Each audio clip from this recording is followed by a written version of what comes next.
Hi అండి, నమస్తే అందరికీ. వెల్కమ్ టు అవర్ ఛానల్ సుమాస్ తెలుగింటి రుచులు. ఎలా ఉన్నారండి? అందరూ బాగున్నారా? మేము కూడా చాలా బాగున్నాము. అయితే ఇవాల్టి వీడియోలో మామిడికాయలతో నిల్వ పచ్చడి చేస్తున్నాను.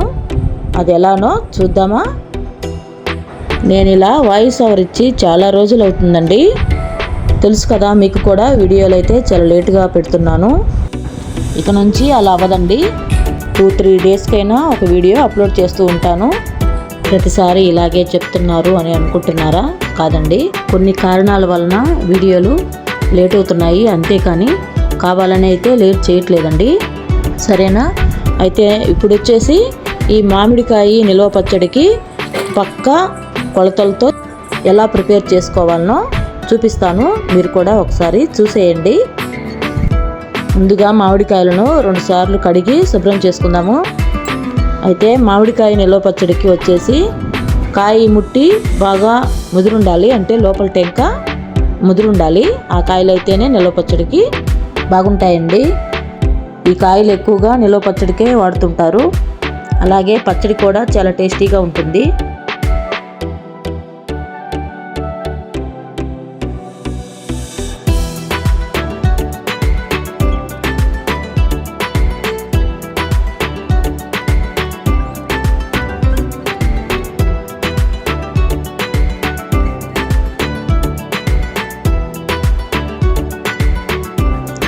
ఇక్కడ గమనించారా?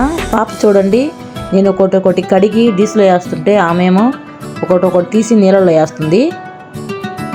పిల్లలు ఉంటే ఈ పని చేస్తుంటారండి.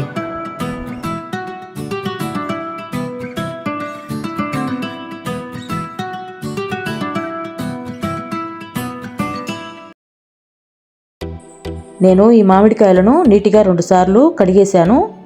ఇప్పుడైతే ఒక క్లాత్ తీసుకొని తేమ లేకుండా తుడిచి, క్లాత్ అయినా లేదా పేపర్ అయినా వేసి దాని మీద ఆరబెట్టేసేయాలి. పూర్తిగా తేమ లేకుండా ఆరిపోవాలండి. నేనైతే పేపర్ తీసుకున్నాను.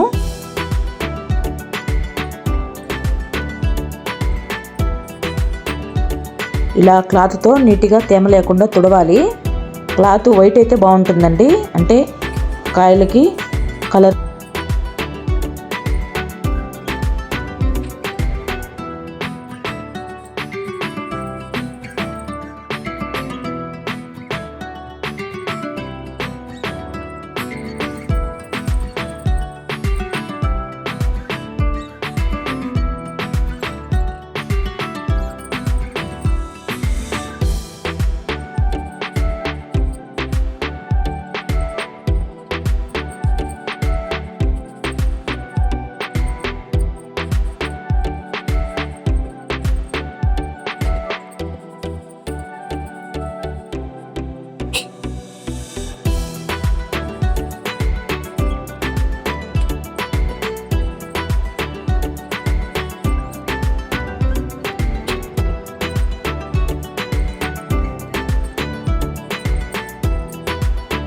ఇలా మొత్తము క్లాత్ తీసుకొని తేమ లేకుండా నీట్గా తుడిచేయాలండి. తుడిచిన తర్వాత ఒక 2-3 గంటలైనా బాగా ఆరిపోవాలి, తేమ లేకుండా ఆరిపోవాలి. పచ్చడి పెట్టాలి. అలాగైతేనే సంవత్సరం పాటు నిల్వ ఉంటుందండి. ఇప్పుడు ఇవి తేమ లేకుండా బాగా ఆరిపోయాయండి. కనీసం ఒక 3-4 గంటలైతే ఆరబెట్టేశాను, బాగా ఆరిపోయాయి. ఇప్పుడు వచ్చేసి ముక్కలుగా కట్ చేస్తున్నాము. ఇక్కడ మామిడికాయ ముక్కలను మా వారు కట్ చేస్తుంటే నేను వచ్చేసి ఆ ముక్కలను క్లీన్ చేస్తున్నానండి. ఇక్కడ మామిడికాయ ముక్కలు కట్ చేసిన తర్వాత మామిడికాయ ముక్కకు వచ్చేసి ఉట్టి తీసిన తర్వాత పేపర్ లాగా లేయర్ ఉంటుంది, దాన్ని తీసేసి నీట్గా క్లీన్ చేసుకోవాలి. అలాగైతేనే మామిడికాయ పచ్చడి బాగుంటుందండి.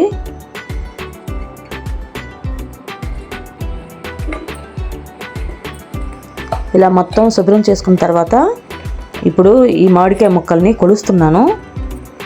గిన్నె తీసుకున్నానండి, ఆ గిన్నెతో కొలుస్తున్నాను.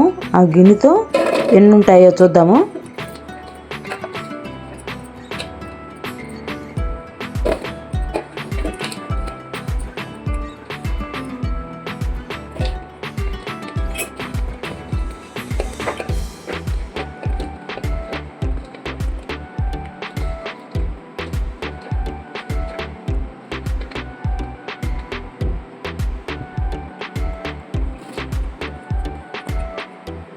కొలత వచ్చేసి ఆ గిన్నెతో 4 గిన్నెలు ఉన్నాయండి మామిడికాయ ముక్కలు.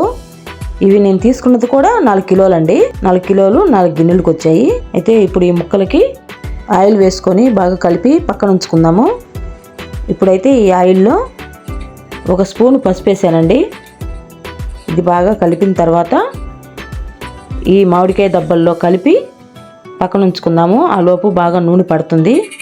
మనము ఈ కారం మసాలా ఇవన్నీ ప్రిపేర్ చేసుకునే లోపు ముక్కలకి కొంచెం నూనె పడుతుంది. నూనె పట్టి ముక్క కూడా మెత్తపడకుండా గట్టిగా ఉంటుందండి.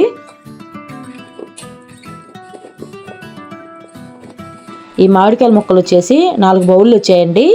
ఇప్పుడు కారము ఉప్పు ఇవన్నీ కొలత ప్రకారం అయితే 1 బౌల్ నిండా కారము, 1 బౌల్ నిండా ఆవాల పొడి, మెంతి పొడి అయితే కొంచెం తగ్గించుకొని వేసుకోవచ్చు, ఎందుకంటే మళ్ళీ చేదుగా ఉంటుంది కాబట్టి. సాల్ట్ బౌల్ నిండా ఏం అవసరం లేదండి, కావాలంటే తర్వాత అయినా కలుపుకొని వేసుకోవచ్చు. ఇవండి కొలత ప్రకారం అయితే 4కి 1 చొప్పున వేయాలండి కొలతలు అయితే. ఇప్పుడు వచ్చేసి పచ్చడికి కావాల్సిన ఉప్పు కారం అన్నీ కొలతల ప్రకారము వేసుకుందాము. ఇందాక ముక్కలు కొలుచుకున్నాం కదా, అదేనండి ఈ బౌలు. ఈ బౌల్తో 4 బౌళ్ళు వచ్చాయి ముక్కలు.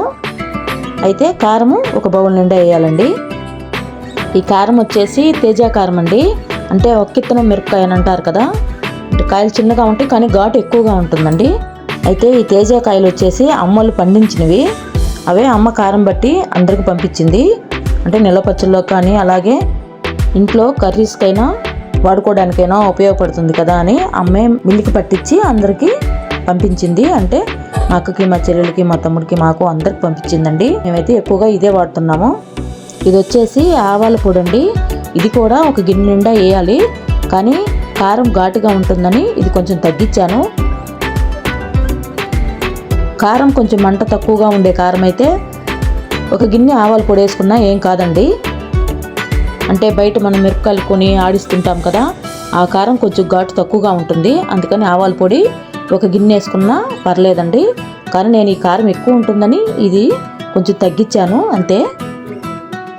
ఇప్పుడు సాల్ట్ వేస్తున్నాను. సాల్ట్ గిన్నె నిండా ఏమి వేసుకోవలేదండి, తర్వాత అయినా మనం కలుపుకున్న తర్వాత సరిపోకపోతే వేసుకోవచ్చు. అందుకని ఇది కూడా కొంచెం హెల్త్గానే వేసాను, చూసారు కదా మీరు. ఇదేమో మెంతి పొడి. ఇది వచ్చేసి ఒక చిన్న కప్పుతో తీసుకున్నాను, ఇది సరిపోతుంది. మెంతి పొడి వచ్చేసి ఎక్కువేమీ ఏనవసరం లేదండి, ఈ కప్పుతో సరిపోతుంది. అలాగే ఇవి వచ్చేసి వెల్లుల్లి రబ్బులండి, నీట్గా ఒలిచి పెట్టేశాను. ఇప్పుడు ఇదంతా వెల్లుల్లిపాయలు, మెంతి పొడి, అలాగే ఆవు పొడి, సాల్టు, కారం ఇవన్నీ బాగా కలిసేటట్లుగా కలుపుకుందాము.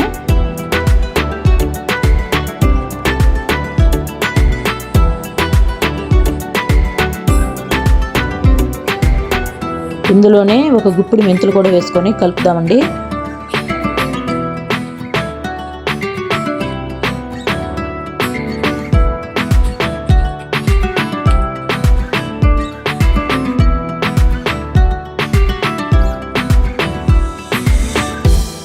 ఇలా నీట్గా కలుపుకోవాలి. ఇప్పుడు వచ్చేసి మామిడికాయ ముక్కల్లో వేసుకుందామండి ఉప్పు కారం ఇదంతా.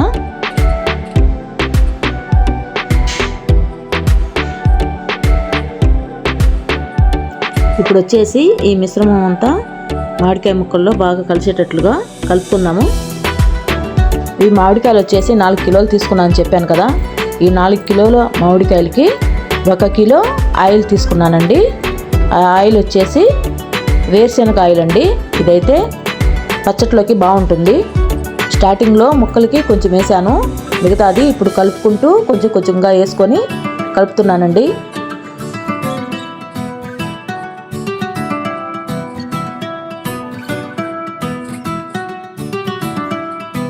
ఇలా 4 పక్కలా కలిసేటట్లుగా కలుపుకోవాలి. ఇలా నీట్గా మొత్తము కలిపేసుకోవాలి. ఒక దిక్క కలిసి ఒక దిక్క కలవకుండా అట్లా ఉంటుందండి, అలా కాకుండా నీట్గా చూసుకొని మొత్తం కలుపుకోవాలి. ఇది మొత్తం నీట్గా కలిపిన తర్వాత ఒక డబ్బాలో కానీ లేదా జాడీలో కానీ తీసుకోవాలండి. ఇదిగోండి ఇలా కలిపేశాను మొత్తము. నేను వచ్చేసి ఇదంతా ఒక డబ్బాలోకి తీసుకున్నానండి. అంటే ఇది పెరుగు బకెట, కొత్తదేనండి, దేనికి వాడలేదు, నీట్గా కడిగి పెట్టేసున్నాను. మొత్తం దీంట్లో వేసుకున్నానండి. అయితే 3 రోజుల తర్వాత అయినా లేదా 5 రోజుల తర్వాత అయినా మళ్ళీ దీన్ని కలపాలి. అంటే మళ్ళీ బౌల్లోకి వేసుకొని నీట్గా ఉప్పు కారం ఆయిల్ సరిపోయిందా లేదా అని చూసుకొని వేసుకోవాలి. దీనికి ఆయిల్ అయితే ఇంకా పడుతుందండి. అయితే ఇప్పుడు కాదు, 5 రోజుల తర్వాత మళ్ళీ కలుపుతాం కదా, అప్పుడు వేసుకుంటే సరిపోతుంది. ఒక 1/2 కిలో అయినా పడుతుందండి.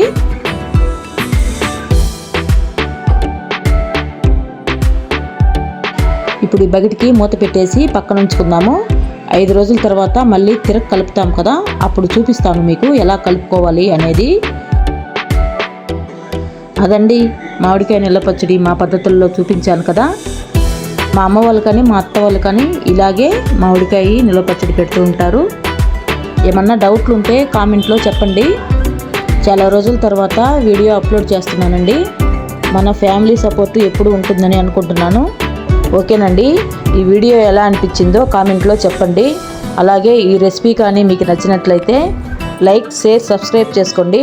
మరొక మంచి రెసిపీతో మీ ముందుకు వస్తాను. అందాక బాయ్ అండి. ఈ ఫుల్ వీడియో చూసినందుకు థ్యాంక్స్ ఫర్ వాచింగ్ అండి.